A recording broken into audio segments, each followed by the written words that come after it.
కోరుకొండ మండల కేంద్రంలో నూతన అన్నదాన కార్యాలయాన్ని బీజేపీ నేత కంబాల శ్రీనివాసరావు ప్రారంభించారు. పేదలకు వైద్యం తదితర సేవా కార్యక్రమాలు అందుబాటులో ఉండేలా విశ్వ హిందూ ధర్మ పరిరక్షణ రామసేన ఆధ్వర్యంలో ఈ కార్యాలయం ఏర్పాటు చేశారు. వైద్యం అలాగే పలు సేవా కార్యక్రమాలని ప్రజలంతా అయోధ్య రామాలయ నిర్మాణం ప్రధాని మోడీ ఆశయాల స్ఫూర్తితో బీజేపీలో చేరి సేవ చేస్తున్నామన్నారు కంబాల. జనతా పార్టీ నాయకుడిగా మీకు అందరికీ సుపరిచితమే. ఈరోజు నేను కోరుకొండలో ఉన్నాను.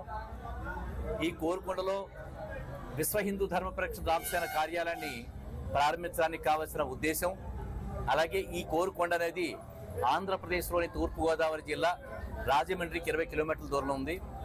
అత్యంత ప్రసిద్ధమైన వివిధ రకాలైన విశిష్టమైన దేవాలయాలు కలిగిన ప్రాంతం ఇది.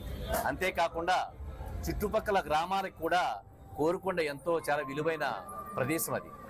అయితే నేను గోకవరంలో ఉంటూ ఎన్నో కార్యక్రమాలు నిర్వర్తిస్తూ ఉండడం వల్ల చాలామంది ప్రజలు అందరూ కూడా గోకవరం రావడానికి అందరికీ ఇబ్బందిగా ఉంటుందని చెప్పి ఎక్కడికక్కడ విభజన పూర్వకంగా నేను ఏదైతే జిల్లాలో నేను కార్యక్రమాలు నిర్వర్తిస్తున్నానో ప్రాంతీయంగా విభజిస్తూ ప్రజలకు సౌకర్యం కలిగించడం కోసం, సౌలభ్యం కలిగించడం కోసం అని చెప్పని దాదాపుగా ఇది తీసుకుని దాదాపుగా 6 నెలలైన దీనికి కొంత సమయం కోసం వేచి ఉండి మేము ఈ కార్యం స్టార్ట్ చేసాం.